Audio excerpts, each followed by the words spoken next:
एक दादाजी जो अपने हाथों से बनाया हुआ मटन कोरमा अपने पोते तक पहुंचाने के लिए लद्दाख की बर्फीली ऊंचाइयों पर सीमा की अगली चौकी तक पहुंच गए, लेकिन नियमों को सबसे ऊपर रखने वाले एक युवा अफसर ने उन्हें गेट पर ही रोक दिया। उस युवा अफसर को इस बात का अंदाजा भी नहीं था कि कुछ ही देर में दादाजी का एक फोन कॉल एक कितना बड़ा तूफान लाने वाला है। अक्टूबर के आखिरी हफ्ते में लद्दाख की सुबह की हवा किसी तेज धार वाले चाकू की तरह चुभ रही थी। यह वो समय था जब रात भर की ठंड से सिकुड़े हुए जंगली जानवर भी अपने मुंह से धुएं जैसी भाप छोड़ते हैं। दिल्ली के कश्मीरी गेट बस अड्डे इस बीट के एक कोने में पुरानी जैतून हरे रंग की फौजी जैकेट पहने एक बुजुर्ग बस का इंतजार कर रहे थे। विक्रम सिंह चौहान। एक समय था जब उनके नाम के आगे जनरल और सेनाध्यक्ष जैसे भारी भरकम पद लगते थे, लेकिन अब उनके चेहरे पर सिर्फ समय की लकीरें और एक आम बुजुर्ग की सादगी थी। उनके चेहरे की गहरी झुर्रियां उनके गुजारे हुए 70 सालों की कहानी कहती थीं और उनकी शांत आंखों में गुजरे हुए समय की एक ऐसी गहराई थी जिसे मापा नहीं जा सकता था। उनके हाथ में एक पुराना सा टिफिन बैग था। आज सुबह सूरज निकलने से भी पहले उठकर उन्होंने ताज़ा रोटियां बनाई और अपने पोते अर्जुन का पसंदीदा मटन कोरमा बड़े प्यार से तैयार किया था। पत्नी के देहांत और एक दुर्भाग्यपूर्ण हादसे में अपने इकलौते बेटे बहू को खोने के बाद उनका पोता अर्जुन ही उनके जीवन का आखिरी सहारा और एकमात्र उम्मीद की किरण था। और वही अर्जुन देश की सेवा के लिए बुलावा आने पर इस ठंडे और अनजान लद्दाख में आया था, जहां उसे आए हुए अभी मुश्किल से 3 महीने हुए थे। लेह के लिए सुबह 6:30 बजे की बस चलने के लिए तैयार है। घोषणा होते ही विक्रम सिंह चौहान धीरे से अपनी जगह से उठे। बस में चढ़ते हुए उनके कदम जवानी के दिनों में पहाड़ों पर की जाने वाली दौड़ की तुलना में बहुत धीमे थे, लेकिन उनके हर कदम में आज भी वही पुराना वजन और ठहराव था। उन्होंने खिड़की के पास वाली सीट ले ली। बस के बाहर शहर के जाने पहचाने दृश्य पीछे छूट रहे थे। ऊंची ऊंची इमारतें, अपार्टमेंट के जंगल और काम पर जाने की जल्दी में दौड़ते हुए नौजवान। इसी शांतिपूर्ण जीवन की रक्षा के लिए उन्होंने अपनी पूरी जिंदगी फौज की वर्दी में सीमा की चौकियों के अंदर गुजारी थी। और अब उनका अपना खून अर्जुन उसी रास्ते पर कुछ समय के लिए चल रहा था। बस दिल्ली से निकलकर हरियाणा और पंजाब को पार करती हुई आखिरकार जम्मू कश्मीर के घुमावदार पहाड़ी रास्तों पर चढ़ने लगी। खिड़की के बाहर के नज़ारे तेजी से बदल रहे थे। रंग बिरंगे पतझड़ के पत्ते अब झड़ चुके थे और बिना पत्तों के खड़े पेड़ सर्द हवा में कांप रहे थे। सड़क के किनारे कभी कभी दिखने वाले सैन्य क्षेत्र और बारूदी सुरंगों से सावधान लिखे बोर्ड इस बात का एहसास दिला रहे थे कि यह जमीन कैसी है। विक्रम सिंह चौहान ने अपनी आंखें बंद कर लीं। उनकी बंद आंखों के पीछे दशकों पुरानी यादें किसी फिल्म की तरह चलने लगीं। जब वे एक युवा लेफ्टिनेंट थे, इसी इलाके में एक घात लगाकर किए जाने वाले ऑपरेशन के दौरान ठंड से उनके पैर की उंगलियां लगभग कटने वाली थीं। जब वे कैप्टन थे, एक सिपाही की गलती से चली गोली की वजह से पूरी रात उनका दिल कैसे दहल गया था। बटालियन के कमांडिंग ऑफिसर के रूप में जब उन्होंने पहली बार कमान संभाली थी तो उस जिम्मेदारी का भारी बोझ महसूस किया था। और फिर आखिरकार जब उनके कंधे पर सितारे लगे और वे कोर कमांडर बनकर इस पूरे इलाके की कमान संभालते थे, यह वो जमीन थी जहां उनकी जवानी और प्रौढ़ावस्था दोनों ही समाये हुए थे। वे इस धरती की हर घाटी और हर पहाड़ी को अपनी हथेली की लकीरों की तरह जानते थे। उन्हें ऐसा लगा जैसे इस जमीन की रक्षा के लिए शहीद हुए अपने साथियों के चेहरे हवा की सरसराहट में उन्हें पुकार रहे हों। दादाजी, एक फौजी बनना कैसा लगता है? फौज में भर्ती होने से पहले अर्जुन ने पूछा था। वह बचपन से ही अपने दादाजी के बहुत करीब था। वह विक्रम सिंह की पुरानी वर्दी पहनता, पुरानी टोपी लगाकर कहता, मैं भी आपके जैसा बहादुर फौजी बनूंगा। विक्रम सिंह ने तब अर्जुन के सिर पर हाथ फेरते हुए कहा था, बेटा, फौजी बनने का मतलब है अपने नाम से पहले मैं की जगह हम रखना सीखना। यह सीखना कि तुम्हारे कंधों पर सिर्फ तुम्हारी जिंदगी का बोझ नहीं, बल्कि उन लोगों की जिंदगी भी है जिनकी तुम रक्षा करते हो। यह रास्ता मुश्किल, अकेला और कभी कभी अन्यायपूर्ण भी लग सकता है, लेकिन जब तुम इस वजन को सहना सीख जाओगे तभी तुम एक असली मर्द बनोगे। उन्होंने यह कह तो दिया था, लेकिन जब उन्होंने अपने दुबले पतले पोते को ट्रेनिंग सेंटर के अंदर जाते हुए देखा तो उनका दिल हजारों टुकड़ों में बांट गया था। उनका लाड़ प्यार से पाला हुआ, दुनिया की समझ से दूर उनका बच्चा क्या फौज की इस कठोर जिंदगी को झेल पाएगा। हर रात सोने से पहले वे उत्तर की ओर आकाश को देखकर अर्जुन की सलामती की दुआ करते थे। कई घंटों की यात्रा के बाद बस आखिरकार लेह के छोटे से बस टर्मिनल पर रुकी। दिल्ली की हवा के मुकाबले यहाँ की हवा बिल्कुल अलग थी, ठंडी, साफ और फेफड़ों में गहराई तक उतर जाने वाली।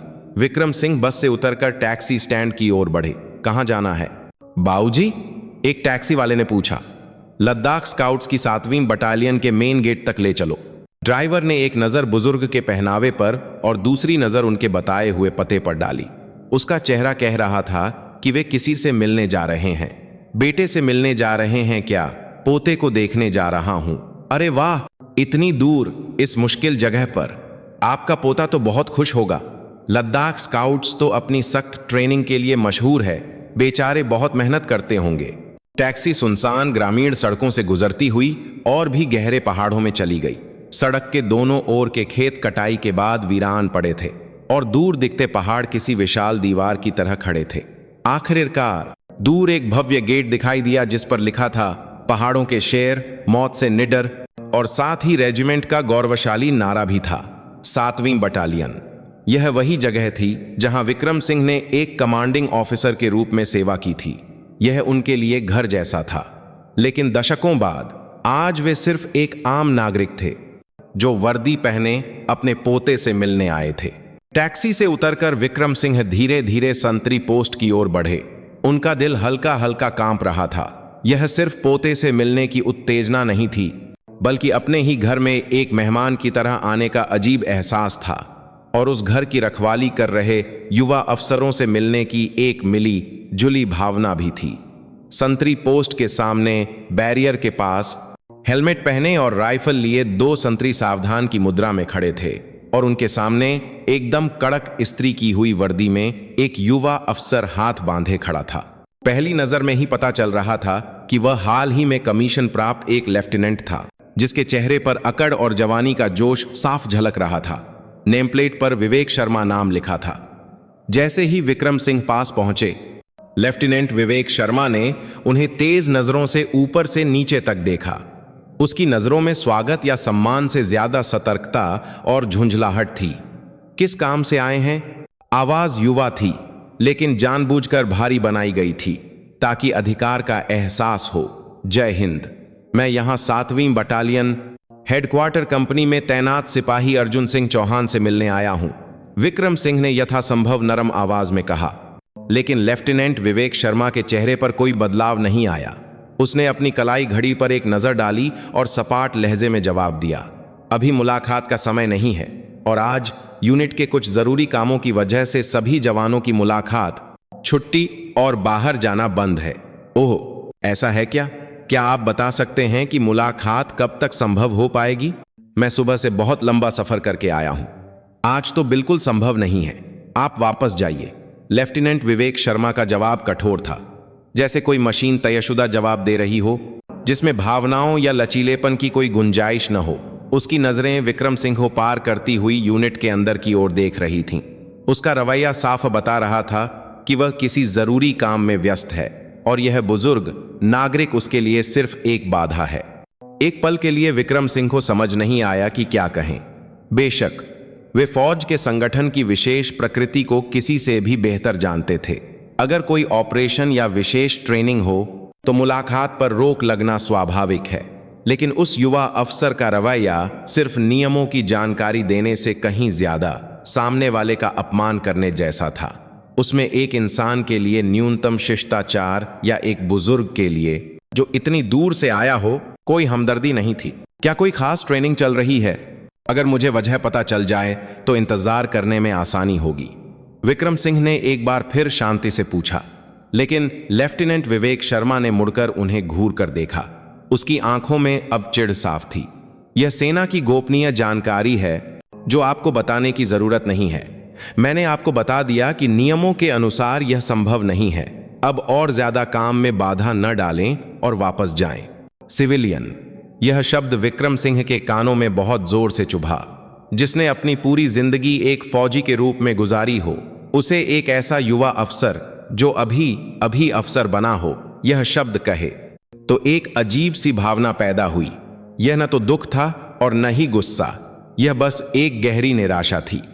वर्दी का वजन कंधे पर लगे सितारों से नहीं, बल्कि उस वर्दी को पहनकर देश के नागरिकों के साथ किए जाने वाले व्यवहार से आता है। यह बात वह नौजवान अभी नहीं जानता था। विक्रम सिंह ने एक गहरी सांस लेते हुए आखिरी बार पूछा, तो क्या मैं कंपनी कमांडर या ड्यूटी पर मौजूद किसी जेसीओ से 1 मिनट बात कर सकता हूं? मैं बस अपने पोते के लिए लाया यह खाना उसे देना चाहता हूं, ताकि ठंडा होने से पहले वह इसे खा सके। नहीं हो सकता, लेफ्टिनेंट विवेक शर्मा ने विक्रम सिंह की बात काटते हुए कहा। जब मैंने उसके प्लाटून कमांडर ने मना कर दिया तो मतलब नहीं हो सकता। अभी पूरी यूनिट डिवीजन कमांडर साहब के दौरे की तैयारी में लगी है। एक सिपाही के लिए मैं यूनिट का अनुशासन नहीं तोड़ सकता। अंकल जी, फौज वैसी नहीं है जैसा आप सोचते हैं, अब आप जाइए। उसके शब्द किसी जहरीले तीर की तरह विक्रम सिंह के सीने में जा लगे। फौज वैसी नहीं है जैसा आप सोचते हैं। जिस फौज को उन्होंने अपनी पूरी जिंदगी देकर बनाया और उसकी रक्षा की, उसी फौज के बारे में एक नौजवान अफसर उन्हें यह कह रहा था। लद्दाख की ठंडी हवा का एक झोंका आया और उनकी पुरानी जैकेट को हिला गया। विक्रम सिंह ने अब और कुछ नहीं कहा। लेफ्टिनेंट विवेक शर्मा एक विजेता जनरल की तरह अकड़कर खड़ा था और उसके पीछे खड़े संतरी अपनी ट्रेनिंग के अनुसार बिना हिले सामने देख रहे थे। एक अभेद्य किले की तरह बंद यूनिट का गेट, उसके सामने अपने पोते के लिए लाया टिफिन बैग पकड़े एक लाचार बुजुर्ग किसी विशाल दीवार के सामने खड़ा महसूस कर रहा था। उत्तर से आने वाली बर्फीली हवा उन सीमा की बाड़ों से भी ज्यादा ठंडी और तेज लग रही थी जिनकी उन्होंने जिंदगी भर रक्षा की थी। विक्रम सिंह चुपचाप मुड़े, लेकिन वे वापस नहीं गए। गेट से थोड़ी दूर एक बस स्टॉप की बेंच पर बैठकर वे उस बंद गेट को चुपचाप देखने लगे। उनकी आंखें अब एक साधारण बुजुर्ग की नहीं, बल्कि गहरे विचारों में डूबे एक बूढ़े पहाड़ी शेर की तरह हो गई थीं। सूरज अभी भी आसमान में था, लेकिन लद्दाख की सर्दी बहुत तेजी से आ रही थी।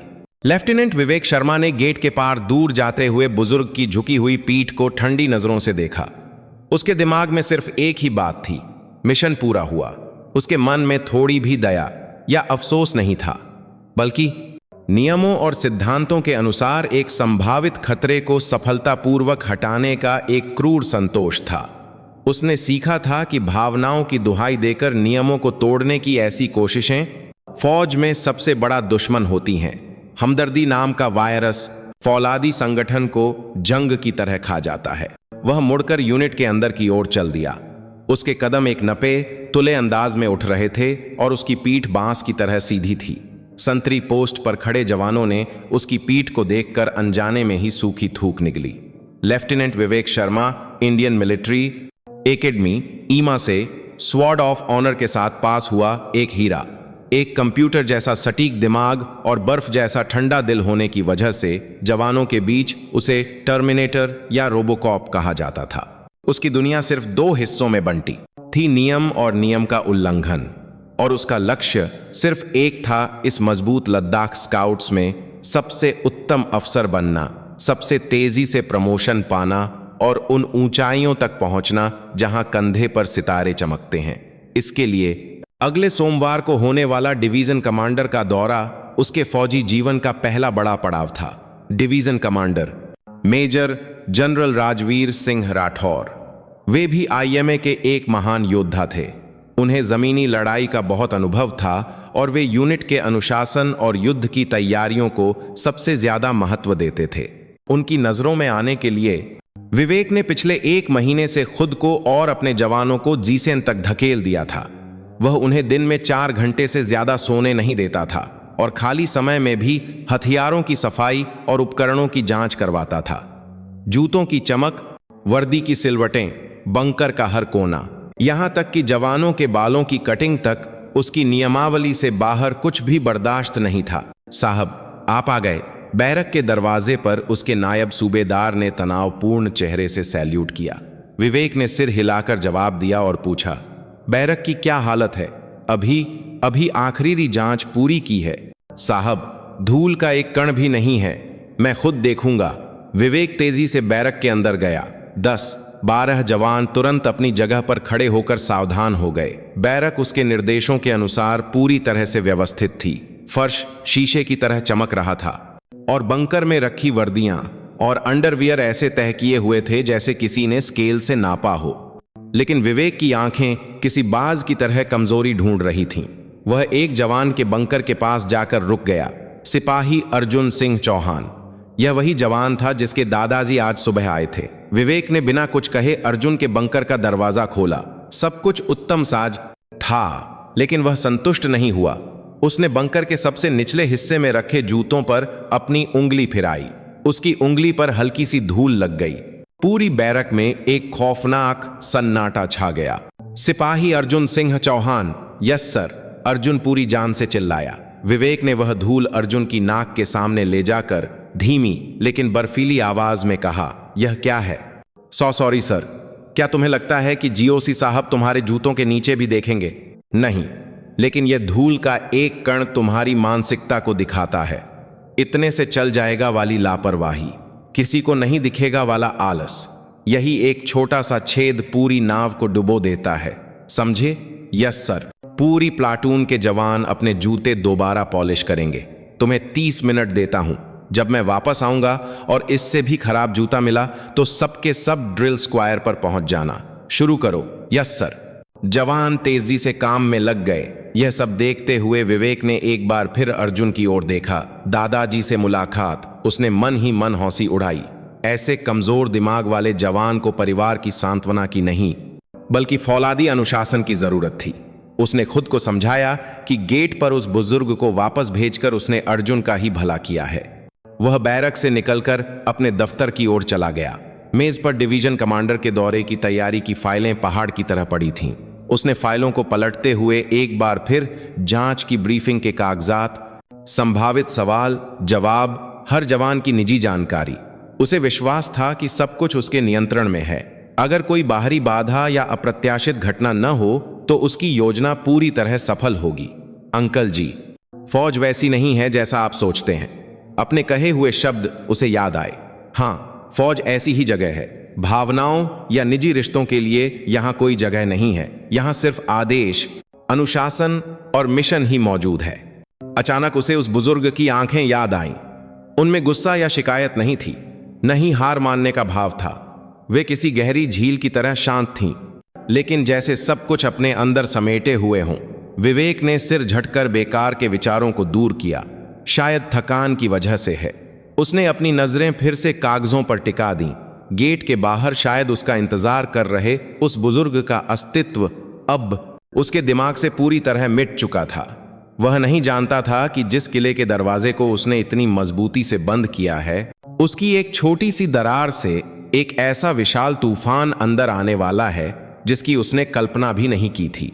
लेफ्टिनेंट विवेक शर्मा को सपने में भी यह ख्याल नहीं आया कि आने वाले तूफान का केंद्र वही लाचार बुजुर्ग है जिसे उसने बाहर निकाल दिया था। वह तो बस यही मानकर बैठा था कि उसका फौलादी किला पहले से कहीं ज्यादा मजबूत है। समय धीरे धीरे गुजर रहा था। बस टॉप की सीमेंट की बेंच पर बैठे विक्रम सिंह के शरीर में लद्दाख की देर से आई शरद तुकी ठंड हड्डियों तक घुस रही थी। जैकेट की जेब में रखे हाथ सुन्न पड़ चुके थे और जिस मटन कोरमा की गर्माहट उन्होंने अपने पोते के लिए सोची थी, वह अब टिफिन बैग से बस हल्की हल्की महसूस हो रही थी। वे लगातार उस बंद गेट को देख रहे थे, लेकिन उनकी नजरें संतरी पोस्ट या लोहे के गेट पर नहीं थीं। उनकी आंखों में दशकों का समय एक साथ दिखाई दे रहा था। एक ऐसा नजारा जो किसी और को नहीं दिख सकता था। इस गेट से कितनी ही जवानियां अंदर बाहर हुई होंगी, मासूम चेहरे लेकर भर्ती हुए, धूप में तपे हुए चेहरे लेकर छुट्टी पर गए और आखिरकार एक अनुभवी फौजी बनकर इसी गेट से बाहर निकले अनगिनत बेटे। उनमें से कुछ अपने माता पिता के पास सुरक्षित लौट गए, लेकिन कुछ दुर्भाग्य से सितारे बनकर वापस नहीं आ सके। विक्रम सिंह को वे सभी चेहरे एक एक करके याद थे। एक कमांडर के लिए उसके सिपाही का नाम सिर्फ एक पहचान नहीं, बल्कि उस माता पिता के पूरे ब्रह्मांड का वजन होता है जिसने उसे पाल पोस कर बड़ा किया है। उन्हें अचानक 30 साल पहले का एक किस्सा याद आया, जब वे एक बटालियन के कमांडिंग ऑफिसर थे। उस समय भी आज के लेफ्टिनेंट विवेक शर्मा की तरह एक बहुत ही जोशीला और नियमों का पक्का नौजवान लेफ्टिनेंट था। उस लेफ्टिनेंट ने कड़ाके की ठंड में होने वाली ट्रेनिंग में अपने जवानों पर बहुत ज्यादा दबाव डाला। उसने नियमों में तय दूरी से ज्यादा लंबा मार्च करवाया और आराम का समय भी कम कर दिया ताकि वह एक उत्तम रिपोर्ट बना सके। नतीजा यह हुआ कि एक थका हुआ जवान फिसल गया और उसके टखने की हड्डी टूट गई। तब विक्रम सिंह ने उस लेफ्टिनेंट को बुलाकर डांटा नहीं था, बल्कि उन्होंने गर्म पानी में एक तौलिया भिगोकर उस युवा अफसर के जमे हुए हाथों को सहलाते हुए धीरे से कहा था, लेफ्टिनेंट, क्या तुमने नियमों की किताब का पहला पन्ना पढ़ा है, जिसमें लिखा है कि एक फौजी का पहला कर्तव्य अपने जवानों की जान की रक्षा करना है? यस सर, पढ़ा है, लेकिन उस किताब में यह नहीं लिखा है कि एक जवान के आंसुओं का तापमान कितना होता है या ठंड में कांपते हुए उसके माँ बाप के दिल पर क्या गुजरती है। एक कमांडर को वो भी पढ़ना आना चाहिए जो किताब में नहीं लिखा है। तुम जिस नियम की तलवार को चला रहे हो उसका मुंह तुम्हारे अपने जवानों की तरफ नहीं होना चाहिए। यह तलवार तभी तेज होती है जब इसका निशाना दुश्मन की ओर हो। वह युवा लेफ्टिनेंट फूट फूट कर रो पड़ा था। बाद में वह एक ऐसा कमांडर बना जो अपने जवानों से बहुत प्यार करता था और जिसका सभी सम्मान करते थे। विक्रम सिंह को लेफ्टिनेंट विवेक शर्मा के अकड़े हुए चेहरे पर उसी पुराने युवा लेफ्टिनेंट का चेहरा दिखाई दे रहा था। यह नौजवान भी अगर कोई उसे सही शिक्षा दे तो एक अच्छा फौजी बन सकता है। फौलाद मजबूत होता है, लेकिन उसे सही दिशा में पीटा जाए तभी वह एक महान तलवार बनता है। गलत पीटने पर वह सिर्फ लोहे का एक टूटा हुआ टुकड़ा रह जाता है। शिक्षा, यह शब्द विक्रम सिंह के दिमाग में बैठ गया। पोते से न मिल पाने और खाना न दे पाने का मलाल अब बहुत पहले ही खत्म हो चुका था। अब उनके मन में एक बड़ी जिम्मेदारी का एहसास था।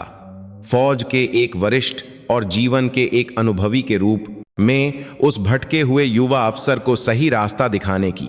इस तरह का नेतृत्व जवानों का दिल नहीं जीत सकता और बिना दिल जीते एक कमांडर की यूनिट जरूरत के समय रेत के महल की तरह ढह जाती है और यह अंततः देश की सुरक्षा में एक बड़ी चूक बन जाती है।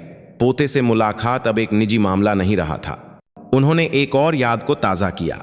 जब वे डिवीजन कमांडर थे, ट्रेनिंग के दौरान एक दुर्घटना में शहीद हुए एक जवान का अंतिम संस्कार था। परिवार वाले फौज के प्रति अविश्वास और गुस्से से भरे हुए थे। उनके स्टाफ अफसर नियमों और प्रक्रियाओं का हवाला देकर परिवार वालों को रोकने की कोशिश कर रहे थे। तब उन्होंने सारी रिपोर्टिंग बंद करवा दी और अपने सिर से 3 सितारों वाली टोपी उतारकर अपने सहायक को दे दी और फिर बिना किसी पद के सिर्फ एक इंसान विक्रम सिंह के रूप में एक अपराधी की तरह वे उस रोती हुई मां का हाथ पकड़कर पूरी रात उनके साथ रोते रहे। फौज अनुशासन से चलती है, लेकिन इंसान का दिल सच्ची भावनाओं से चलता है। उन्होंने इस सच्चाई को अपनी जिंदगी का सिद्धांत बनाया था और आखिरकार उनकी याद एक व्यक्ति पर आकर रुकी जो इस समय उस लद्दाख स्काउट्स यूनिट का डिवीजन कमांडर था, मेजर जनरल राजवीर सिंह राठौर। जब वे कोर कमांडर थे तब राजवीर एक जोशीला कमांडिंग ऑफिसर था। वह काबिल था, लेकिन अपने गुस्सैल स्वभाव और समझौता न करने की आदत की वजह से उसके कई दुश्मन थे। लेकिन विक्रम सिंह ने उसके उस गुस्सैल स्वभाव के पीछे छिपी फौज और अपने जवानों के प्रति सच्ची लगन और वफादारी को पहचान लिया था। विक्रम सिंह ने उसे अलग से बुलाकर बैठाया और कहा था, मेजर राजवीर, तुम एक तेज धार वाली तलवार की तरह हो, लेकिन तलवार अगर म्यान में न हो तो वह खुद को और आसपास के लोगों को भी घायल कर देती है। अपने इस जोशीले दिल से अपने जवानों को गर्मी दो। उन्हें एक कमांडर बनाओ जो उन्हें गर्मजोशी दे, न कि वह जो उन्हें अपनी ठंडक से जमा दे। यही मेरा तुम्हारे लिए एकमात्र आदेश है। उस दिन के बाद राजवीर में एक बड़ा बदलाव आया। उसके नेतृत्व में मजबूती और नरमी दोनों आ गईं और आखिरकार वह एक ऐसे डिवीजन कमांडर के पद तक पहुंचा जिसका सभी सम्मान करते थे। विक्रम सिंह धीरे से अपनी जगह से उठे। उनका शरीर ठंडा और अकड़ा हुआ था, लेकिन उनके मन में एक दृढ़ संकल्प था। उन्होंने अपनी पुरानी जैकेट की भीतरी जेब से एक पुराना फोल्डर फोन निकाला। यह फोन उनके बेटे बहू ने आखिरी बार उन्हें खरीद कर दिया था, क्योंकि वे स्मार्टफोन के आदी नहीं थे। फोन बुक में सिर्फ 20 नंबर सेव थे। उन्होंने अपनी कांपती उंगलियों से धीरे धीरे बटन दबाए और मेरा शिष्य राजवीर नाम से सेव किया हुआ नंबर ढूंढ निकाला। उनका अंगूठा एक पल के लिए कॉल बटन पर रुका। वे जानते थे कि इस एक फोन कॉल से क्या असर होगा। यह एक युवा अफसर के फौजी जीवन में एक बहुत बड़ा तूफान ला सकता था, लेकिन कभी कभी शांत स्थिरता से ज्यादा विकास के लिए एक तेज तूफान की जरूरत होती है। उम्मीद है तुम इस शिक्षा का वजन उठाने लायक होगे। मन ही मन यह कहते हुए उन्होंने धीरे से कॉल बटन दबा दिया। True true. फोन की घंटी लद्दाख की ठंडी हवा को चीरती हुई उस फौलादी किले के दिल की ओर बढ़ रही थी। गेट पर खड़ा लेफ्टिनेंट विवेक शर्मा अभी भी नहीं जानता था कि उसकी किस्मत को हिला देने वाली घंटी बजनी शुरू हो चुकी है। उसी समय बटालियन से कई किलोमीटर दूर 3री इन्फेंट्री डिवीजन के मुख्यालय में डिवीजन कमांडर के दफ्तर का माहौल बहुत तनावपूर्ण था। एक बड़े से नक्शे के सामने खड़े होकर मेजर जनरल राजवीर सिंह राठौर अपनी तीखी नजरों से स्टाफ अफसरों को डांट रहे थे। तो 7वीं बटालियन की तोपखाने की सहायता योजना अभी भी अधूरी है। अगले हफ्ते दौरा है और अब तक बुनियादी समन्वय भी नहीं हो पाया है। यह क्या मजाक है? कर्नल साहब जवाब दीजिए। माफ कीजिए सर, मैं इसे तुरंत ठीक करवाता हूं। ऑपरेशनल ऑफिसर, एक कर्नल के माथे पर ठंडा पसीना आ गया। मेजर जनरल राजवीर सिंह राठौर एक दयालु कमांडर के रूप में जाने जाते थे, लेकिन काम के मामले में वे जरा सी भी ढील बर्दाश्त नहीं करते थे। मीटिंग सुबह से चल रही थी और उनकी तीखी बातों से कोई भी ठीक से सांस नहीं ले पा रहा था। तभी मीटिंग के प्रवाह को तोड़ती हुई एक तेज कंपन की आवाज हुई। यह डिवीजन कमांडर की मेज पर रखे उनके निजी फोन की आवाज थी। आधिकारिक मीटिंग के दौरान निजी फोन न उठाना उनका नियम था। उन्होंने झुंझलाकर फोन की स्क्रीन पर नजर डाली और अगले ही पल मेजर जनरल राजवीर सिंह राठौर का चेहरा पत्थर की तरह जम गया। स्क्रीन पर नाम चमक रहा था, विक्रम सिंह चौहान जी। यह सिर्फ एक नाम नहीं था। राजवीर के लिए विक्रम सिंह चौहान वह गुरु थे जिन्होंने उन्हें फौजी बनाया था। वह सहारा थे जिन्होंने हर मुश्किल में उन्हें संभाला था और कभी कभी वे अपने पिता से भी ज्यादा सम्माननीय थे। उनके रिटायर होने के बाद साल में 1 या 2 बार हालचाल पूछने के लिए फोन करना ही सब कुछ था, लेकिन रिटायरमेंट के बाद उन्होंने खुद फोन किया हो, ऐसा पहली बार हो रहा था। क्या कोई बात हो गई? उनका दिल धक से रह गया। मीटिंग रोको, उन्होंने तेजी से चिल्लाते हुए फोन उठाया। उनकी आवाज अनजाने में ही ऊंची हो गई थी और उनकी तनी हुई कमर अपने आप झुक गई थी। मीटिंग रूम में मौजूद सभी अफसरों की आंखें आश्चर्य से फटी रह गईं। वे देख रहे थे कि एक फोन कॉल पर शेर जैसा डिवीजन कमांडर एक विनम्र शिष्य की तरह कैसे बदल गया था। जय हिंद सर। आप ठीक तो हैं सर? इस समय कैसे याद किया? फोन के दूसरी तरफ से एक धीमी और शांत आवाज आई जिसमें समय की गहराई महसूस हो रही थी। राजवीर, व्यस्त हो क्या? मैं अभी तुम्हारी यूनिट के गेट के बाहर खड़ा हूं। क्या? गेट पर सर? कौन सी यूनिट के गेट पर सर? राजवीर को एक पल के लिए अपने कानों पर विश्वास नहीं हुआ। यहीं 7वीं बटालियन, जहां तुम कमांडिंग ऑफिसर थे। मेरा पोता यहां है, तो सोचा कि चुपचाप उससे मिलाऊं। लेकिन आजकल तुम्हारी फौज का अनुशासन बहुत सख्त हो गया है। एक युवा लेफ्टिनेंट ने कहा कि डिवीजन कमांडर के दौरे की वजह से मिलना बिल्कुल मना है और मुझे रोक दिया। बहुत बढ़िया फौजी है, नियमों का एकदम पक्का। राजवीर का दिमाग सुन्न हो गया। विक्रम सिंह चौहान जी, उनके गुरु, उनके फौजी जीवन के पिता समान, अभी उनकी यूनिट के गेट पर एक मामूली लेफ्टिनेंट द्वारा रोके जा रहे हैं और ठंड में खड़े हैं। आवाज में तारीफ थी, लेकिन उसके पीछे छिपी गहरी निराशा और ठंडी शिक्षा को वे कैसे नहीं समझ सकते थे। नियमों का पक्का कहने का मतलब था कि मेरे सिखाए हुए सबसे बड़े सबक, इंसानियत को नियमों से ऊपर रखना को मेरा ही एक अफसर तोड़ रहा है। उन्हें लगा जैसे उनका खून उल्टा बह रहा हो। उनका चेहरा पहले सफेद हुआ और फिर शर्म और गुस्से से लाल हो गया।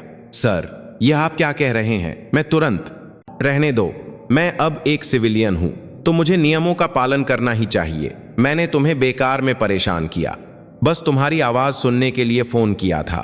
अगले हफ्ते दौरे की तैयारी अच्छे से करना। तुम्हारी यूनिट है, मुझे तुम पर भरोसा है। टक, फोन कट गया। राजवीर कुछ देर तक फोन हाथ में लिए शून्य में देखता रहा। तुम्हारी यूनिट है, मुझे तुम पर भरोसा है। इस आखिरी बात ने उनके दिल पर सबसे गहरा घाव किया था। भरोसेमंद शिष्य की यूनिट में ही उनके गुरु का अपमान हुआ था। यह सिर्फ एक छोटी सी घटना नहीं थी, यह उनके पूरे कमांडिंग के सिद्धांत का अपमान था, एक भयानक विफलता थी। एक गहरी आह के साथ उन्होंने फोन को लगभग मेज पर पटक दिया। मीटिंग रूम में मौजूद सभी अफसर सांस रोके हुए थे। तूफान से पहले की शांति। आखिरकार राजवीर ने सिर उठाया। उनकी आंखें गुस्से से जल रही थीं। ब्रिगेडियर साहब, यस सर, तुरंत तुरंत मेरी गाड़ी तैयार करवाओ। हेलीकॉप्टर तेज होगा या गाड़ी? सर, अभी निकलने पर कमांडिंग जीप ज्यादा तेज होगी। ठीक है। 7वीं बटालियन के commanding officer, deputy commanding officer, सूबेदार मेजर और उस कंपनी के कमांडर सभी को 5 मिनट के अंदर बटालियन के मेन गेट पर इकट्ठा होने का आदेश दो। अगर एक भी देर से पहुंचा तो समझ लेना कि उसी दिन उसकी वर्दी उतर जाएगी। उनकी आवाज ऐसी थी जैसे पूरे मुख्यालय को हिला रही हो। और फिर उन्होंने कुछ देर सांस लेकर सबसे जरूरी आदेश दिया। 7वीं बटालियन, हेडक्वार्टर कंपनी का लेफ्टिनेंट विवेक शर्मा, उसकी पूरी जानकारी तुरंत मेरी गाड़ी में भेजो और उसे भी तुरंत गेट पर आने को कहो। मैं उसका चेहरा खुद देखना चाहता हूं। डिवीजन कमांडर के दफ्तर का दरवाजा खुला और राजवीर तूफान की तरह गलियारे से गुजर गए। उनके रास्ते में आने वाले सभी फौजी किसी मूर्ति की तरह सैल्यूट कर रहे थे। पूरा मुख्यालय ऐसा लग रहा था जैसे किसी ने मधुमक्खी के छत्ते में हाथ डाल दिया हो। वायरलेस पर घबराई हुई आवाजें गूंज रही थीं और फोन की घंटियां लगातार बज रही थीं। जीओसी साहब 7वीं बटालियन के गेट पर जा रहे हैं। पहाड़ की तरह शांत रहने वाला 3रा इन्फेंट्री डिवीजन का मुख्यालय एक पुराने फोल्डर फोन से आई एक कॉल की वजह से झड़ से हिल गया था और उस कंपन की विशाल लहरें अब उस युवा लेफ्टिनेंट की ओर बढ़ रही थीं, जो अपने ही बनाए किले में संतुष्टि से बैठा था और हर चीज से अनजान था। लेफ्टिनेंट विवेक शर्मा अपने दफ्तर की मेज पर बैठकर अभी पूरी की हुई दौरे की ब्रीफिंग फाइल को गर्व से देख रहा था। सब कुछ उसकी योजना के अनुसार चल रहा था। जवानों का अनुशासन चरम पर था, तैयारी उत्तम थी और कागजों पर भी कोई कमी नहीं थी। गेट पर हुई छोटी सी घटना को तो वह अपने नियम पालन वाले रवैये को दिखाने का एक अच्छा मौका मान रहा था। तभी मेज पर रखा फोन पागलों की तरह बजने लगा। यह कंपनी कमांडर का सीधा नंबर था।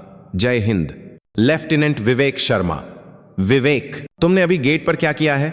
फोन के दूसरी तरफ से आई कंपनी कमांडर की आवाज में सामान्य शांति की जगह एक घबराई हुई तीखी चीख थी। क्या हुआ सर? गेट पर एक मुलाकाती आए थे। मैंने नियमों के अनुसार कार्रवाई की। विवेक ने अभी भी शांति से अपने किए को कार्रवाई बताया। उसी नियम कानून के चक्कर में हमारी पूरी कंपनी बर्बाद होने वाली है। बेवकूफ, कोई बुजुर्ग आए थे क्या? हाँ, जवाब दो। जी सर, आए थे। पहचान की पुष्टि के बाद मैंने उन्हें मुलाकात की इजाजत न होने की जानकारी देकर वापस भेज दिया। वापस भेज दिया? अरे पागल, तुम्हें पता है कि वे अब कहां हैं? तुम अभी के अभी गेट पर पहुंचो, जल्दी। लेकिन सर, मुझे समझ टक। कंपनी कमांडर ने विवेक की बात पूरी होने से पहले ही फोन काट दिया। विवेक कुछ देर के लिए हैरान रह गया। उसने कंपनी कमांडर को इतना घबराया हुआ कभी नहीं देखा था। आखिर वह बुजुर्ग कौन था?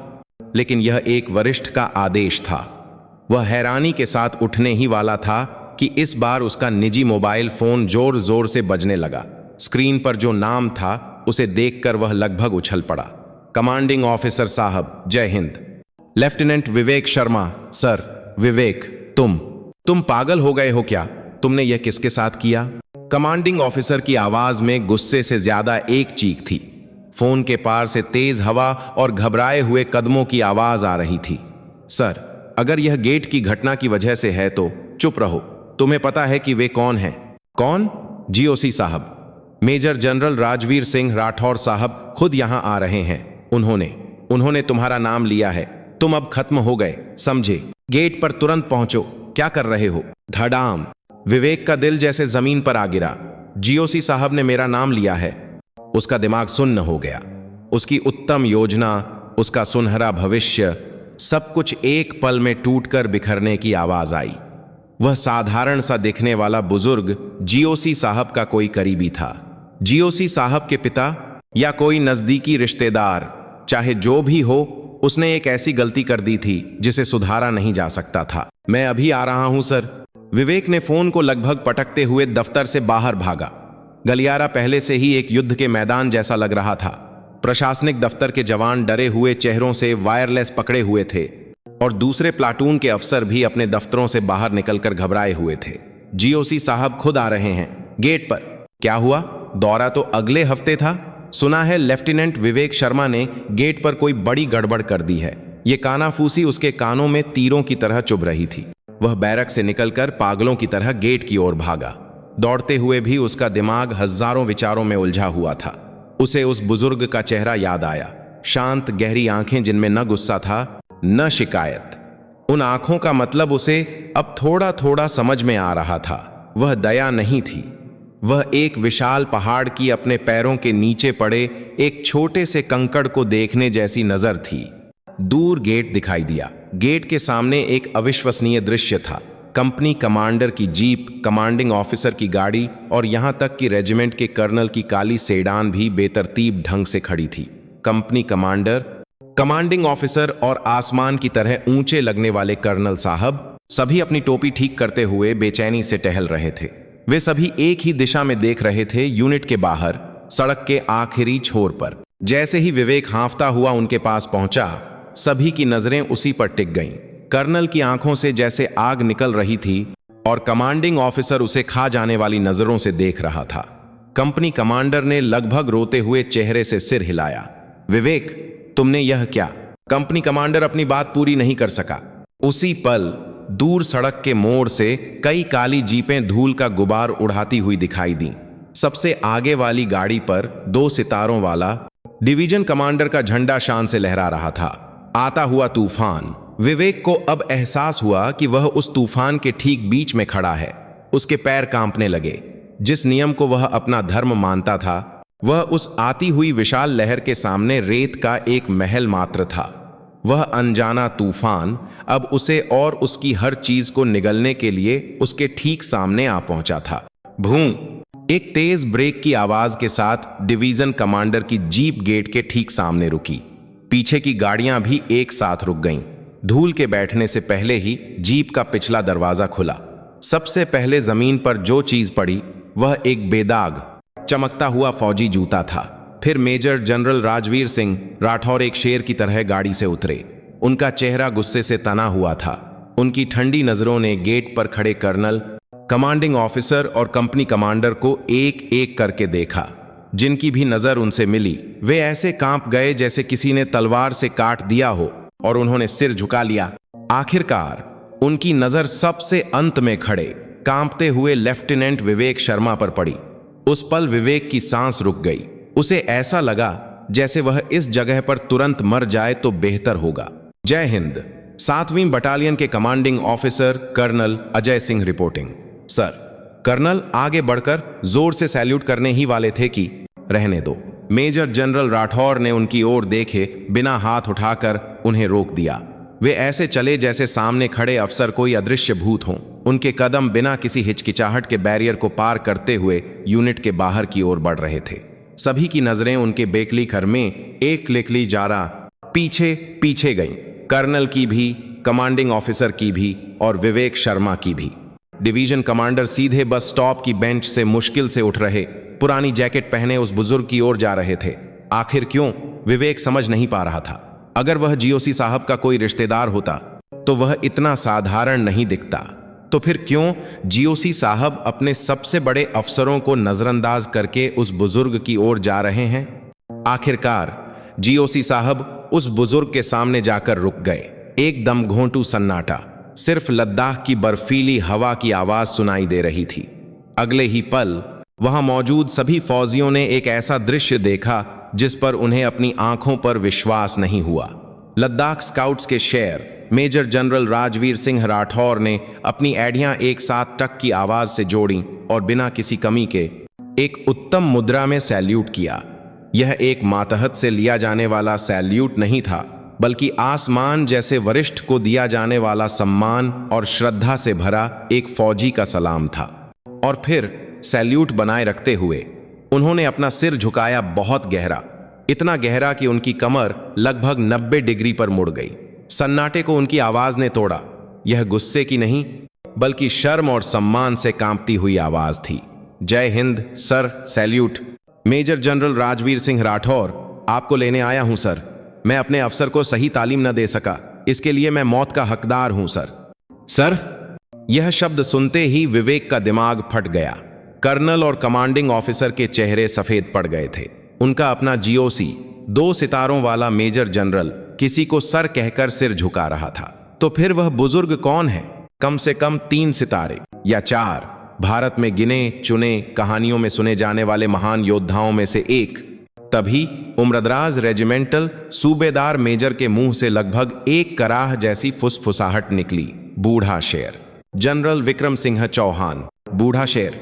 यह उपनाम हर उस कैडेट ने सुना था जो नेशनल डिफेंस एकेडमी NDA में गया हो। एक ऐसे महान योद्धा जिन्होंने 1971 के युद्ध के नायक अपने पिता के नक्शेकदम पर चलकर फौज में प्रवेश किया, जिन्होंने अपनी पूरी जिंदगी जमीनी लड़ाई में गुजारी और जिस भी यूनिट की कमान संभाली उसे सबसे मजबूत बनाया। एक ऐसे व्यक्ति जिन्होंने फौज के आधुनिकीकरण का नेतृत्व किया और अंत में सेनाध्यक्ष के पद तक पहुंचे, एक जीवित किंवदंती। लेकिन अपने अत्यंत अनुशासित स्वभाव और मीडिया से दूरी के कारण बहुत कम युवा अफसर उनकी हाल की शक्ल जानते थे। विवेक को अब सब कुछ समझ में आ गया। जिस बुजुर्ग को उसने बाहर निकाला था वह कोई साधारण मुलाकाती नहीं था। वह उस विशाल फौज के पिरामिड के शिखर पर खड़ा व्यक्ति था, जिस महान फौजी इतिहास के बारे में उसने सिर्फ किताबों में पढ़ा था। वह आज एक जीवित रूप में उसके सामने खड़ा था। और उसने उनके साथ क्या किया था? सिविलियन। फौज वैसी नहीं है जैसा आप सोचते हैं। काम में बाधा डालना, उसके घमंडी और मूर्खतापूर्ण शब्द उसके दिमाग में हथौड़ों की तरह बज रहे थे। उसकी आंखों के आगे अंधेरा छा गया और उसके पैरों की जान निकल गई। वह लड़खड़ाने लगा और पास खड़े कंपनी कमांडर ने तेजी से उसे सहारा दिया। विक्रम सिंह ने अभी भी शांत चेहरे से सिर झुकाए खड़े मेजर जनरल राजवीर सिंह राठौर के कंधे को धीरे से थपथपाया। राजवीर, बस करो, सिर उठाओ। उनकी आवाज धीमी और शांत थी, लेकिन उसमें किसी भी आदेश से ज्यादा वजन था। सर, आप यहां इस साधारण जगह पर आए और आपके साथ ऐसा बुरा बर्ताव हुआ। मैं अपराधी हूं सर। यह तुम्हारी गलती नहीं है, मेरी गलती है कि मैंने पहले से सूचना नहीं दी। चलो अब अंदर चलकर बात करते हैं। युवा जवानों के सामने एक डिवीजन कमांडर की इज्जत का क्या होगा? विक्रम सिंह ने यह कहते हुए सहारा देने के लिए बढ़े राजवीर के हाथ को विनम्रता से मना कर दिया और अकेले ही धीरे धीरे गेट की ओर चले। जैसे जैसे वे एक एक कदम बढ़ा रहे थे, कर्नल से लेकर सभी अफसर जैसे मूसा के सामने लाल सागर बोंट गया हो, रास्ता बनाते हुए सावधान की मुद्रा में सिर झुकाकर खड़े हो गए।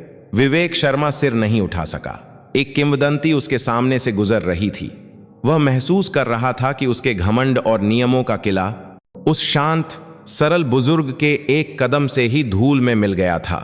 उसने सोचा, उसका फौजी जीवन आज इसी पल पूरी तरह से खत्म हो गया है। 7वीं बटालियन के मुख्यालय में सबसे बड़ा और सबसे सुंदर कमांडिंग ऑफिसर का दफ्तर अपने मालिक के बिना एक ठंडे सन्नाटे में डूबा हुआ था। असली मालिक दफ्तर के बीच में रखे सोफे पर चुपचाप बैठे थे और इस यूनिट का वर्तमान शासक, डिवीजन कमांडर, सजा काट रहे एक नए अफसर की तरह उनके पास सावधान की मुद्रा में खड़ा था। लेफ्टिनेंट विवेक शर्मा कमरे के बीच में खड़ा था, जैसे कोई कैदी अपनी मौत की सजा का इंतजार कर रहा हो। वह सिर उठाने की हिम्मत नहीं कर पा रहा था। उसकी पीठ पर ठंडा पसीना किसी झरने की तरह बह रहा था। उसके बगल में मेजर जनरल राजवीर सिंह राठौर अभी भी एक अपराधी की तरह खड़े थे। कर्नल और अन्य कमांडरों को बाहर इंतजार करने का आदेश दिया गया था। इस कमरे में सिर्फ 3 लोग थे, एक किंवदंती, उस किंवदंती की सेवा करने वाला वर्तमान कमांडर और उस किंवदंती के साथ अक्षम्य अपराध करने वाला एक युवा अफसर। एक सहायक सावधानी से अंदर आया और गर्म चाय रख गया। विक्रम सिंह ने चाय का कप उठाते हुए धीरे से बोलना शुरू किया। उनका पहला शब्द डांट नहीं था। लेफ्टिनेंट विवेक शर्मा, जी सर। उसकी आवाज बुरी तरह कांप रही थी। एक फौजी के तौर पर नियमों का पालन करने की तुम्हारी इच्छा सराहनीय है। फौज एक ऐसा संगठन है जो नियमों और अनुशासन पर ही चलता है, इसीलिए तुम्हारे काम को पूरी तरह से गलत नहीं कहा जा सकता। इन अप्रत्याशित शब्दों को सुनकर विवेक ने अनजाने में ही सिर उठा लिया। विक्रम सिंह की आंखों में उसके लिए कोई निंदा नहीं थी, बस एक गहरी हमदर्दी और अफसोस था। लेकिन लेफ्टिनेंट विक्रम सिंह ने चाय का कप नीचे रखा। खट की एक छोटी सी आवाज ने कमरे की हवा को जमा दिया। वर्दी का वजन सिर्फ कंधों पर लगे सितारों से नहीं आता बेटा, यह इस बात से आता है कि तुम इस वर्दी को पहनकर देश के नागरिकों के साथ कैसा व्यवहार करते हो। जिन नियमों की तुम जान की तरह रक्षा करते हो, वे नियम नागरिकों की सुरक्षा के लिए बनाए गए हैं, न कि उन पर हुकूमत करने या उन्हें दूर भगाने के लिए। उनकी आवाज शांत थी, लेकिन हर शब्द फौलाद के वजन के साथ विवेक के दिल में ढंस रहा था। एक अच्छा इंजीनियर कितनी भी ऊंची और मजबूत दीवार बना ले, उसका क्या फायदा अगर वह दीवार उन लोगों को ही अपना दुश्मन बना ले जिनकी उसे रक्षा करनी है, तो वह सिर्फ पत्थर का एक ढेर है। आज तुमने दीवार बचाने के चक्कर में उस किले के मालिक को ही बाहर निकाल दिया। विवेक अब और खड़ा नहीं रह सका। उसकी आंखों से गर्म आंसू बहने लगे। उसका विश्वास, उसका गौरव, उसका सब कुछ नियम और सिद्धांत कितने खोखले और घमंडी थे, यह उसे अब समझ में आया। वह नागरिकों की रक्षा करने वाला फौजी नहीं, बल्कि नियमों की किताब के पीछे छिपा एक कायर था।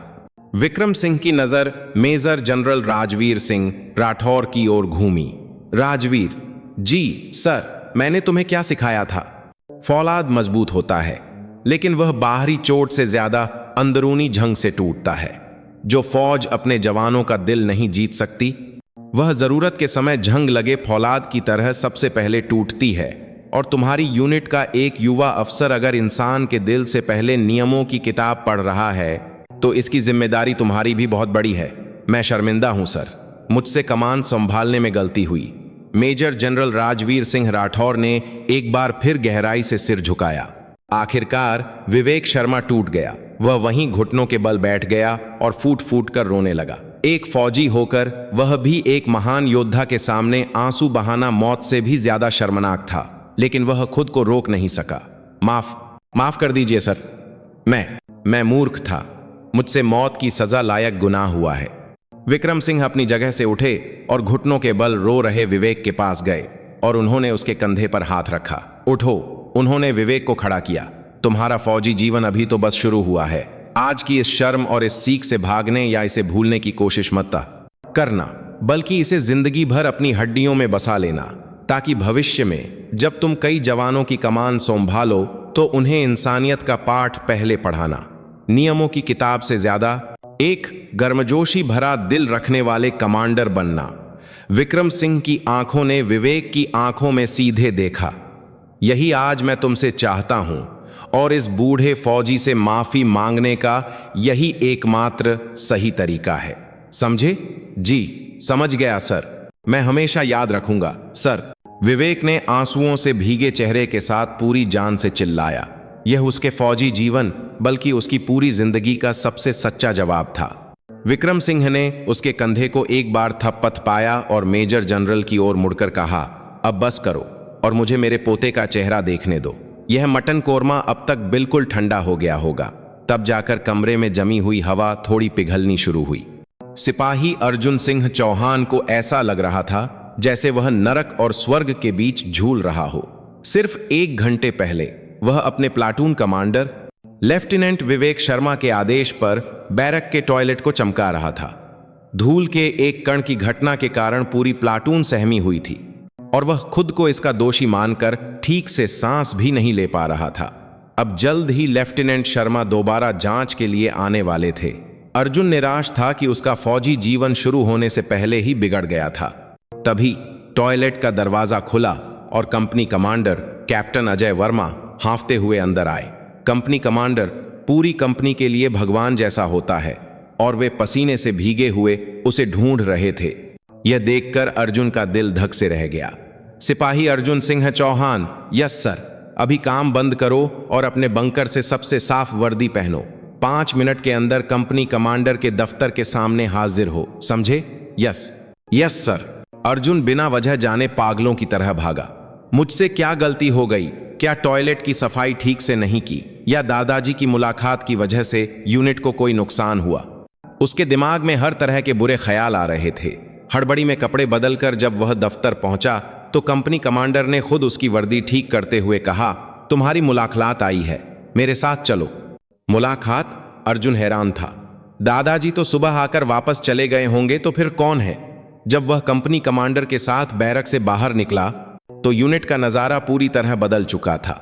सभी जवान डरे हुए चेहरों से इमारतों के अंदर से झांक रहे थे और अफसर घबराए हुए इधर उधर भाग रहे थे। बटालियन मुख्यालय की ओर जाने वाले रास्ते पर जगह जगह संतरी तैनात थे। ऐसा लग रहा था जैसे कोई जंग छिड़ गई हो। मुख्यालय के पास पहुंचते पहुंचते माहौल और भी गंभीर हो गया। अर्जुन ने अपनी जिंदगी में पहली बार इतने बड़े अफसरों, कर्नल साहब, कमांडिंग ऑफिसर साहब को गलियारे में बेचैनी से टहलते देखा। वे सब उसे और कंपनी कमांडर को घूर रहे थे और उनकी नजरों में सम्मान, डर और थोड़ी ईर्ष्या जैसी मिली जुली भावनाएं थीं। आखिरकार कंपनी कमांडर कमांडिंग ऑफिसर के दफ्तर के सामने रुके और दरवाजा खटखटाया। जीओसी साहब, सिपाही अर्जुन सिंह चौहान हाजिर है। जीओसी साहब, अर्जुन को अपने कानों पर विश्वास नहीं हुआ। मैं और जीओसी साहब। दरवाजा खुला और अर्जुन अंदर गया और वह वहीं जम गया। कमरे में कुछ देर पहले उसे नरक का अनुभव कराने वाले लेफ्टिनेंट विवेक शर्मा एक पीले पड़े चेहरे के साथ दीवार से टिके खड़े थे और टीवी पर ही देखे जाने वाले 2 सितारों वाले मेजर जनरल उसके दादाजी को विनम्रता से चाय परोस रहे थे और उस पूरे दृश्य के केंद्र में उसके दादाजी विक्रम सिंह चौहान एक शांत चेहरे के साथ बैठे थे। अर्जुन। दादाजी की आवाज सुनकर अर्जुन होश में आया। दादाजी, आप कैसे? इधर आओ, बैठो। अर्जुन एक रोबोट की तरह धीरे धीरे चलकर दादाजी के पास बैठ गया। विक्रम सिंह ने अपने हाथ में पकड़े अब पूरी तरह ठंडे हो चुके टिफिन बैग को खोला। यह कोरमा तो बिल्कुल ठंडा हो गया, फिर भी जरा चक्कर देखो। जैसे ही दादाजी ने ढक्कन खोला, जाने पहचाने मसालों की खुशबू फैली। उसी पल पास खड़े मेजर जनरल ने लगभग चिल्लाते हुए कहा, सर, मैं अभी मेस में कहकर इसे गर्म करवाता हूं, रहने दो। राजवीर, दादाजी ने हाथ हिलाकर उन्हें मना किया। पोते के साथ ऐसे ठंडी रोटी और ठंडा सालन खाने का भी अपना ही मजा है ना अर्जुन? जी दादाजी। अर्जुन ने कांपते हाथों से दादाजी का दिया हुआ कोरमा का एक टुकड़ा मुंह में डाला। मांस ठंडा था, लेकिन उसे यह दुनिया के किसी भी खाने से ज्यादा स्वादिष्ट लगा। उसकी आंखों में आंसू आ गए। अब जाकर अर्जुन को सारी स्थिति समझ में आई। सुबह उससे मिलने आया एक साधारण सा बुजुर्ग, उस बुजुर्ग को बेरहमी से भगाने वाला उसका प्लाटून कमांडर, और अब पूरी यूनिट को हिला देने वाले इस विशाल हंगामे का कारण सब कुछ उसके दादाजी की वजह से था।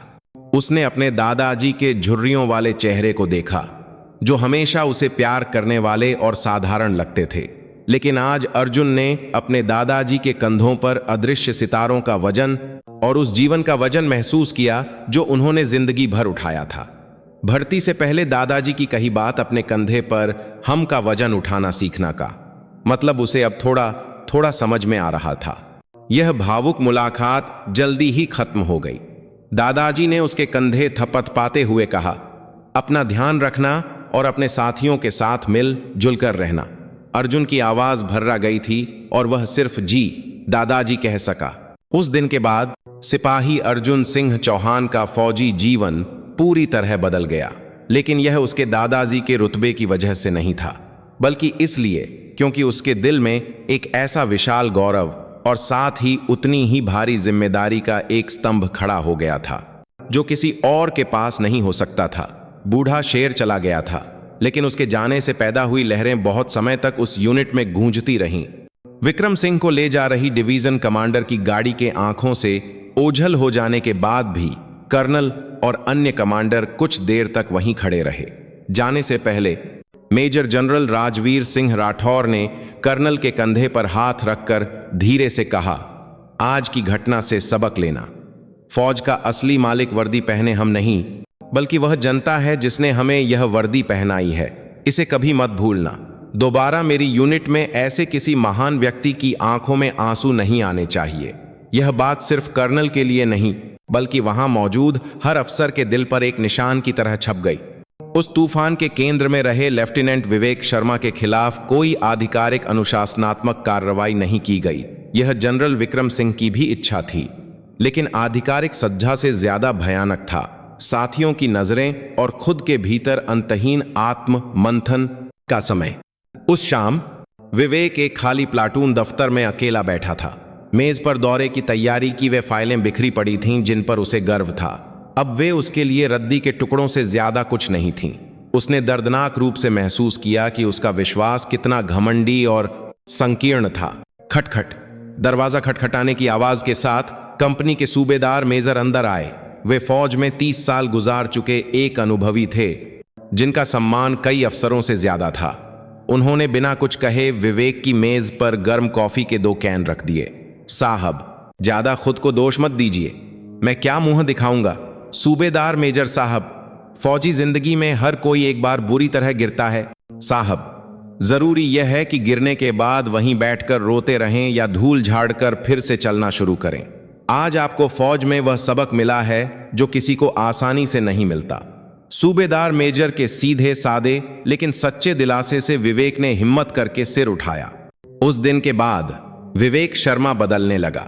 बदलाव बहुत छोटी छोटी चीजों से शुरू हुआ। अगली सुबह रोल कॉल के समय वह हमेशा की तरह जवानों की वर्दी और रवैये पर टिप्पणी करने के बजाय एक बीमार जवान के पास गया और उसका माथा छूकर कहा, तुम्हें बुखार लग रहा है, रोल कॉल के बाद सीधे एमआई रूम जाओ। अगर बहाना बना रहे हो तो मुझसे बुरा कोई नहीं होगा। आखिरी बात अभी भी धमकी भरी थी, लेकिन उसके काम में छिपी गर्मजोशी सब तक पहुंच गई। उसने सफाई के समय सिपाही अर्जुन सिंह चौहान के पास जाकर धीरे से पूछा, कल दादाजी जो खाना लाए थे खाया? जी सर, खा लिया। अच्छा है। यह एक छोटी सी बातचीत थी, लेकिन इसमें एक अधूरी माफी और सम्मान का भाव छिपा था। जवानों ने अपने टर्मिनेटर प्लाटून कमांडर में आए इस बदलाव को सबसे पहले महसूस किया। वे अब विवेक से सिर्फ डरते नहीं थे, बल्कि धीरे धीरे उसे समझने और उसका अनुसरण करने लगे थे। बूढ़े शेर के आने की घटना 7वीं बटालियन की एक किंवदंती बन गई। जो कहानी पहले कानाफूसी में फैल रही थी, वह समय के साथ सभी जवानों को पता चल गई। हमारी यूनिट में एक ऐसा सिपाही है जिसके दादाजी सेनाध्यक्ष थे वाला मजाक जल्द ही हमारी यूनिट में एक ऐसी किंवदंती आई थी जिसने हमें फौजी होने का असली मतलब सिखाया वाले गर्व में बदल गया। विवेक हर रात अपनी गलती को याद करता। उसे विक्रम सिंह के आखिरी शब्द याद आते, एक गर्मजोशी भरा दिल रखने वाले कमांडर बनना। यह उसके बचे हुए फौजी जीवन और उसकी पूरी जिंदगी के लिए एक नया दिशा निर्देशक बन गया था। उसने अपनी पुरानी नियमों की किताब को दराज में बहुत अंदर रख दिया और उसकी खाली जगह पर उसने इंसान के दिल को पढ़ने के तरीके के बारे में सोचना शुरू कर दिया। विक्रम सिंह डिवीजन कमांडर की दी हुई काली गाड़ी में बैठकर लद्दाख से निकल आए। उन्होंने बहुत मना किया, लेकिन राजवीर की इस विनती को वे ठुकरा नहीं सके कि मुझे अपने गुरु को दोबारा बस टर्मिनल पर अकेला छोड़ने का पाप करने पर मजबूर न करें। लेकिन उन्होंने घर तक जाने के बजाय दिल्ली की ओर जाने वाले पहले ढाबे पर उतारने को कहा। यहां से इस बुजुर्ग को अकेले समय की जरूरत है। अब तुम वापस जाओ और अपनी यूनिट को संभालो। खिड़की से दूर जाती अपने शिष्य की गाड़ी को देखते हुए विक्रम सिंह चुपचाप एक सरकारी बस में बैठ गए। उन्हें कोई जीत या संतोष महसूस नहीं हो रहा था, बल्कि एक भारी जिम्मेदारी का एक हिस्सा पूरा करने जैसी शांति थी। खिड़की के बाहर गुजरते हुए पतझड़ के आखिरी नजारों को देखते हुए वे फौज के भविष्य के बारे में सोच रहे थे। विवेक शर्मा जैसे युवा अफसर और अर्जुन सिंह चौहान जैसे युवा जवान, वे ही इस देश का भविष्य थे। उन्होंने चुपचाप प्रार्थना की कि आज जो छोटा सा बीज उन्होंने बोया है वह भविष्य में उनके हाथों में एक घना जंगल बने। कई हफ्ते बीत गए। लेफ्टिनेंट विवेक शर्मा अब कागजों की पूर्णता के पीछे नहीं भागता था। वह ट्रेनिंग के मैदान में जवानों के साथ पसीना बहाता था और उनकी सांसों की आवाज सुनता था। वह अभी भी सख्त था, लेकिन उसकी सख्ती अब जवानों को नियंत्रित करने के लिए नहीं, बल्कि उनकी रक्षा करने के लिए थी। वह एक सच्चा लीडर बन रहा था। सिपाही अर्जुन सिंह चौहान भी बदल गया था। वह घबराया हुआ नया जवान अब नहीं था। वह चुपचाप अपना काम करता और अपने साथियों का पहले ध्यान रखता था। वह अपने दादाजी का नाम नहीं लेता था, लेकिन उसके हर काम में उनके प्रति गहरा सम्मान झलकता था। उसने दादाजी के रुतबे का सहारा लेने के बजाय खुद अपने दादाजी का गौरव बनने का रास्ता चुना। सर्दियों की शुरुआत में दिल्ली के बाहरी इलाके में स्थित विक्रम सिंह के घर एक चिट्ठी आई। फौजी लिफाफे में पोते अर्जुन की कच्ची लिखावट थी। प्रिय दादाजी, यहां लद्दाख में सर्दी उम्मीद से जल्दी आ गई है। ठंड मुश्किल है, लेकिन साथियों के साथ मिलकर सहने लायक है।